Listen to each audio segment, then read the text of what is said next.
You're about to listen to a Metal Express Radio exclusive interview. Head on over to metalexpressradio.com for our latest rock and metal interviews. And while you're there, check out our web radio, read our reviews, and rock and metal news. Enjoy the interview. Hi, this is Mick Burgess, and I'm now backstage at Trillions in Newcastle with Billy from Biohazard. Hi, Billy. How's it going? It's going great, brother. How you doing? Great, thank you. Tonight's the first show of your UK tour. Are you looking forward to getting back over to the UK again? Of course. It's been a while, and the past 3 tours we haven't been able to make it over here, so we're really psyched to be back. I think it's certainly a long time since you've been to Newcastle, if ever. Can you remember the last time you played here? Yes. I think we were here with Doggy Dog and Downset, and I think also with a band called Orange 9mm, and a band from Boston. Let me see. I think those are the 2 times that we were here. Yeah, it must have been quite a while ago. Yeah. So I mean, I could be mistaken. I'm probably going to get messages on Facebook in like 10 minutes. Yeah. This must be your biggest tour you've done in the UK for quite some time, though. So are you getting some sort of new places, getting to places that haven't seen Biohazard before? I think for us, we always regretted not playing enough here. It always seemed like we would play like 4 or 5 shows, and that's it. And never really did any of the meat and potatoes of the UK. And that's what we want to do. Yeah. And what we've wanted to do for years. And finally, we were like, our booking agent, we were like, we just want a bunch of dates. We want to just go on tour in the UK and just stay in the UK. And that, turned into Russia and a festival in Belgium before, and then Spain and France after. But this whole purpose of this tour is to come to the UK. Yeah. And do you know much about the heritage of Newcastle's music background? That's Brian Johnson from AC/DC here. Yeah. Sting, Raven, Venom, Tigers of Pantang. And you know what? I just remembered something. We did play at a place that Brian Johnson used to sing at. He had like one of his local pubs. And it was before we played Download. Some festival over here we played a small little pub, smaller than here. Yeah. Oh, that would be something over Dunstan way. Somewhere around Newcastle. Yeah. So what can your fans expect from you on this tour? I don't know. Literally, I don't know. Until I get on stage, until I walk off stage, you never know what's going to happen with a Biohazard show. It's we're not like a prefabricated, planned out business thing. It's real motion. Real situations, real life. Sometimes it's awesome and we all click. Sometimes it's not so awesome. Either way, you walk away with a memory. Well, I'll come to that right at the very end. I've got a question to ask about that because last year saw the release of your latest album, Reborn in Defiance. And that was your first album in about 7 years. Yeah. How long did it take to write and record that album? Not that long. We had spent kind of pretty much split up around 2002, 2003. The record we were working on then went through this disaster. It was called it's a great record called Means to an End. And we ended up losing the record in the studio, computer problems. We had to re-record it, but around 2003 is when I knew, I'm like, this is it. This is the last Biohazard record. So we all went our separate ways, and I stayed involved with music, and Danny did, and we did different projects. But I think being away from each other and getting back together with Bobby as the original lineup, it was definitely a chance for us to rewrite history, to show people who hadn't seen the original Biohazard, because being back together with the 4 original guys, some snuffed out fire was reignited. Yeah. And a lot of that had to do with, for me, one of the regrets I had was not getting back together with Bobby before we split up. So the reunion was great, and it was just a natural progression. We started sharing ideas back and forth. Danny would play me a song, I'd show him something, Bobby would show us something, and the 3 of us pretty much were working back and forth. But we all went back in the studio while we were touring on a reunion tour, and it was just natural. Yeah. We didn't sit down and say, hey, let's do this, let's do that. We did one thing for Metal Hammer. It was a Pantera cover, and then that was the first time we were in the studio together, and it was cool. We had a good time, but then it just seemed like a natural progression. The actual writing was it's a creative process. You know what I mean? It's easy to express yourselves. the more experience you have at something, the better you become at it. But I think the best art comes from conflict. When people, that have two ideas that feel really strongly about those ideas, they butt heads for the best, use of someone's idea. And I think out of that conflict, it's sometimes, with Biohazard, it can be really tense, but in my opinion, the best shit comes out of that kind of energy. I mean, did you find that with when you lost all the means to an end? Do you find that adversity brought you together and you created a stronger record as a result second time round? Yeah, because I remember for a while I started another band. I had a band in Brazil called Endra, and I started a new band called Suicide City. But I talked to a friend of mine, a producer in New York named Camus, and he helped us on the second re-recording of the record.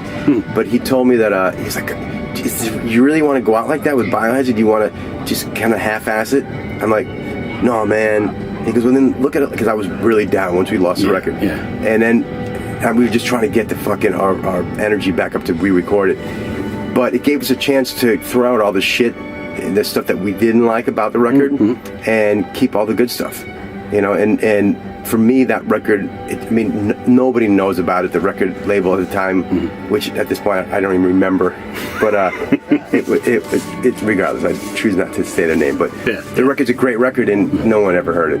Yeah. But you worked with Toby Wright as producer, and he's worked with everybody from Kiss to Alice in Chains, Fishbone. Yeah. Was it that sort of diversity that you were looking for, somebody that's worked across the genres really, that wanted to bring some ideas to Biohazard?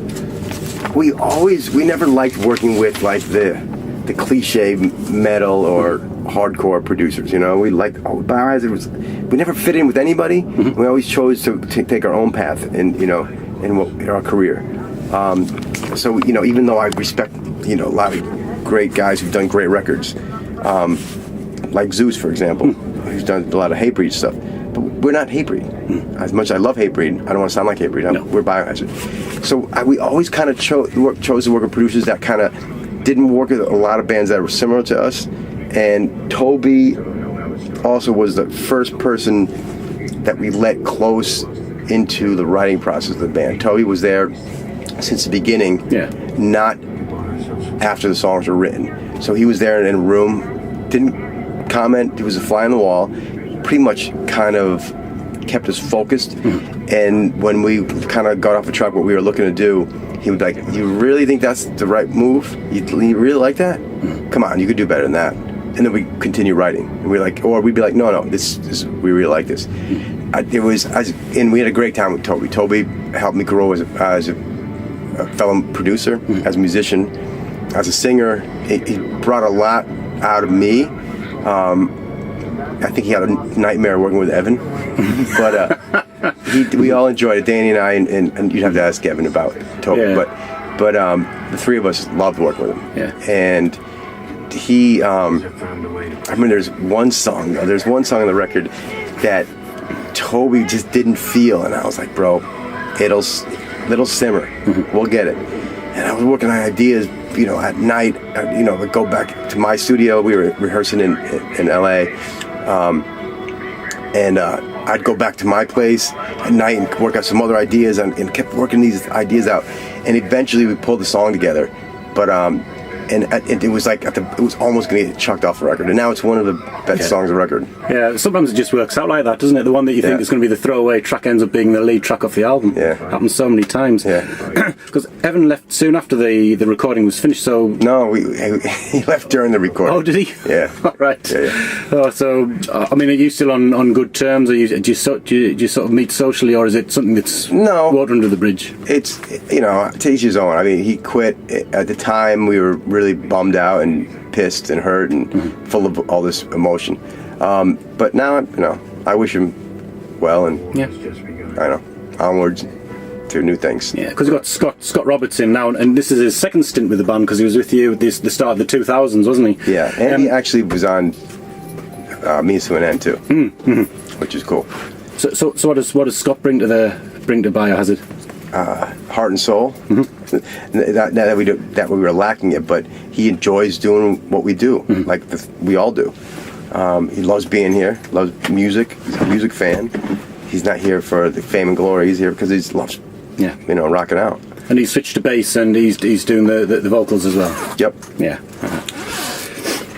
So Reborn in Defiance is your first with Nuclear Blast, and you've been on a few labels over the years. I think Roadrunner, Warner Brothers. Yeah.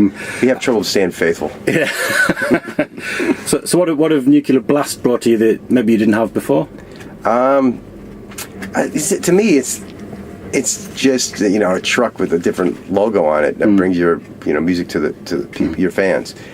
But sometimes those people who drive the truck and stock the truck are way cooler than other people. The thing about Nuclear Blast that we love is if you have an owner of a company that's a fan, everyone underneath is going to be equally as into the music on the label as the owner is. If you have a guy who's suit and a tie who's just looking at numbers, you're going to have people who are kind of like putting that fake smile on and tapping their hand to your music, banging their head and turning around and crunching the numbers just like the owner. The thing about Nuclear Blast is that it's filled with people who are fans first, and because of that, I think they are more driven to help the label be more successful, and the bands, and it's cool. It's a good home for us. We're really psyched. I mean, you've been in the business for quite a long time. I'm just thinking back to a track on your Urban Discipline album, Business, where music's for you and me, not the industry. Yeah. What do you look at the industry now, looking back with the experience you've got now? Do you still feel that anger about the industry, or do you think it's more open for bands? I kind of think it's funny, I think it's hilarious that the music industry got so greedy and made so much money off of bands and music fans that it came back and bit them in the ass. And now they make nothing. But the bands would still, drive on. We still do what we do. Because the ones who are real do it. The people who are in it for the money, and if they're not making the money, they move on to something else. Yeah. The money's not there, especially these days. If you want to make a lot of money in music, join Bon Jovi. Yes. not Biohazard. Yeah. We're here because we like doing what we do. So I think it's kind of smirk at the whole thing because it's like we didn't start it. We weren't in it for anything other than just the music and the lyrics, what we are about, and that always stayed true. And music industry, That's right. It's changed. It's changed a lot. I mean, when I was in contact with you a couple of weeks ago, you were working as producer with a Brazilian band, Raimundos. Yeah, it's pronounced Raimundos. Oh. Yeah. So what's your involvement there? Are you producing the album, engineering, or both? Everything. Producing, even kind of manage the band. Yes. I had to sort out visas. I had to sort out all this. But the job of a producer, things fall in your lap. And these days, when the budgets are cut smaller, you got to take on more jobs and help them out. Yeah. And can you see yourself doing more production work going into the future as well? Is this something you really enjoy doing? Biohazard first. I love it. Yeah. Where we are now is number one priority. What I do when I'm not home, when I'm not on tour, is produce bands. I have a studio in LA, and I just work out of there. Yeah. I mean, right at the start of our chat, you said when you go to a Biohazard gig, you come away with a memory. And I look back to a show you did at Donington. I think it was back in '94. It was a cold day. It was raining. It was miserable. You come on stage, the whole place goes up. And it looks like half the crowd end up on the stage with you, and then they cut the power. What was your memory of that show? I was so fucking psyched, man. The energy was like such a climax to a great show. It was like it was kind of like someone pulled the rug out from India, after we played like maybe 3 or 4 songs. But besides that, it was fucking awesome, and we watched, some of our family be abused by some of the bouncers.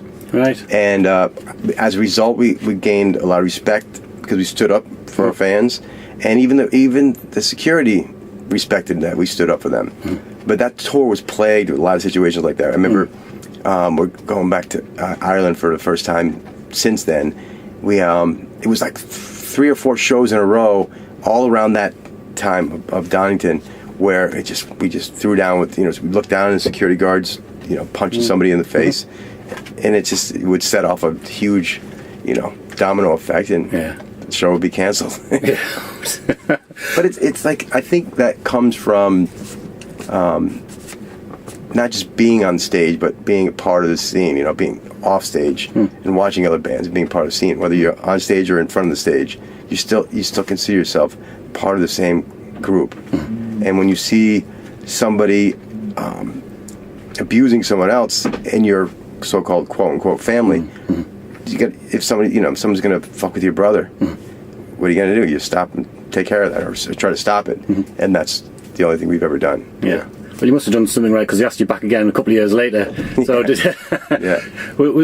was this the second time as eventful? No, just a straightforward show. No, it was a lot of problems at that. I remember our friend Dana passed away in the Sepultura camp, and then Max split. We did some songs with Sepultura. Kiss played, Ozzy played. That was a double headliner, wasn't it? That was Kiss's first show back in the UK with the reunion. Yep. Yeah. But yeah, definitely not as eventful. Yeah. I mean, do you have a recording of the first Donington show? Did you record it, or you got it? Well, back then you couldn't record it, but now we have copies. Yeah. So after the UK shows are over, where do you head next? We head to France and Spain and Russia, and then back home for Christmas. Yep. Yeah, Russia just in time for the Russian winter. It seems like we never get Russia until it snows. So you got your warm clothes. Yeah. So what about your plans for 2014? We've been working on a record. We're going to continue working on that and have it out in 2014. Great. Billy, it's been an absolute pleasure. Pleasure's Best mine. luck with the tour, and best of luck with the show tonight. Thank you, brother. You've just listened to a Metal Express Radio exclusive interview. Head on over to metalexpressradio.com for our latest rock and metal interviews. And while you're there, check out our web radio, read our reviews, and rock and metal news.